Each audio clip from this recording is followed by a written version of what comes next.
Ito ay rated SPG. Striktong patnubay at gabay ng magulang ang kailangan. Maaaring may masiselang tema, lengguwahe, karahasan, sexual, horror o droga na hindi angkop sa mga bata.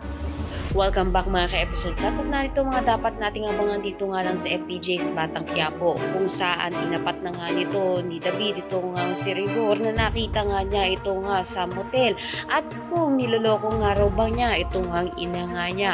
Napatulala na nga lang itong si Rigor dahil hindi niya nga alam kung paano niya lulusutan ang nakita nga nito ni David. Sa kabilang banda naman nga ay nabalitaan na nga nito ni Mang Marsing na mayroon na naman nga ginawa si Tanggol na kalokohan at kasama nga ang anak nga nito na si Mopang. Kaya naman pag nakita nga niya daw ito ay bubugbugin niya nga ito at nakarating na nga rin kila Tinting na may kaso nga raw itong si Tanggol na hinaharap. So balit alam naman nga nito ni Tinting na meron ng dahilan itong si Tanggol kung bakit niya nagawa ito.